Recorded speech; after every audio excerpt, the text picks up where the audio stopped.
Hi, this is Derek Murphy with creativity.com. I've been wanting to make a video like this for a long time.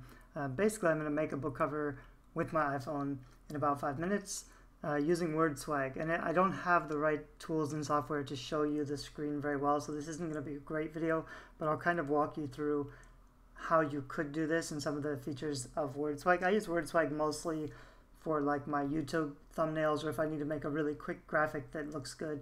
It's just faster and easier than doing it in Photoshop. The nice thing about word swag, as opposed to like Canva gives you a lot of options and lets you get a lot of stock photography, but word swag is really good about laying out all the text automatically. So you just press a button and you roll the dice to see different styles, and you can just flip through hundreds of styles and see it all really quickly. So when you get started in word swag, it looks kind of like this. You click on the photograph and you can actually search for pictures from Pixabay, and Pixabay should be royalty-free pictures that are okay for commercial use. You would probably want to check just in case with something like TinEye, where you can reverse search for an image. But I'm just going to pick a picture. And then you have these sizes down here. Similar to Canva, Canva also has this. And so you could pick like a 3x4 size, but I think there's one that's labeled for Pinterest, and it looks like that size. That looks about like 6x9, which is 1800 pixels by 2700 pixels, and that's a good size for book covers, even print book covers. There's a lot of other iPhone apps which are really cool that I've played with in the past. Some of them you can blend layers together, or you can strip out background and put things together. Those are worth playing with, and for like fiction, you need something a little more complicated. I might make another video in the future, but for just a simple cover, especially for nonfiction, or something like literary fiction or historical fiction that is just going to use a simple background anyway, this could probably work better than even a cheap Fiverr cover. Oops.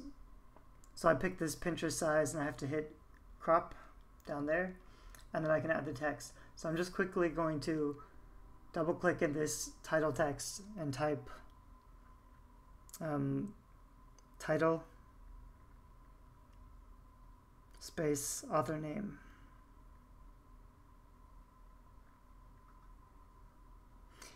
You could actually down here at the bottom there's a space for says who, like who the quote is attributed for. This is mostly for like inspirational quotes and stuff, but all I've done is put title and author name up there. I'm going to save and close.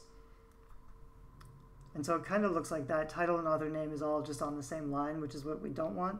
And I'm just going to hit this roll of the dice, and it'll keep showing me different options. But then I can choose any of these different text styles.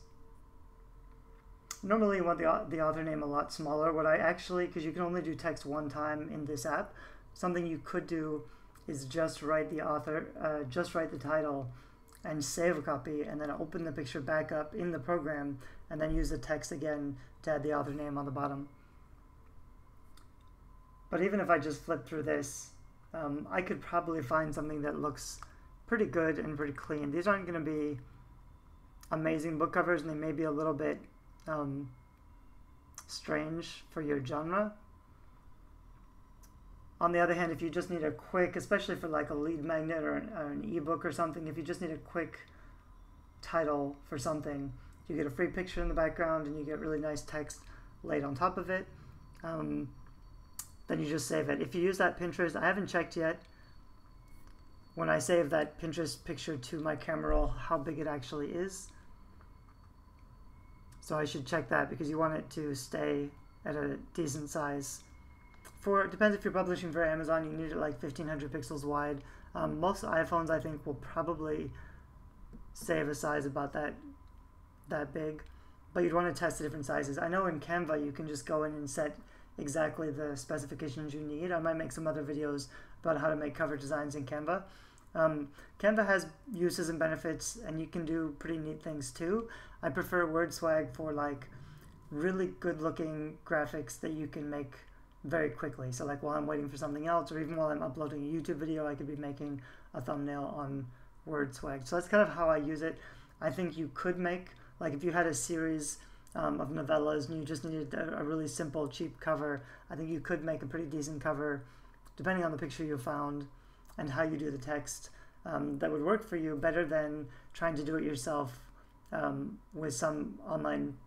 The problem with if you try to design your own cover without any training wheels, when you can just use any font you want and put everything anywhere you want, it's easier to screw it up and it won't look professionally designed. So when you use WordSwag, none of the options look unprofessional. They all look highly polished and professional. So the trick with using WordSwag is getting the right type of cover that would actually sell your genre, and that's something different that you have to learn.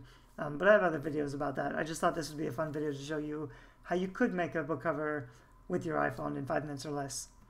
Thanks.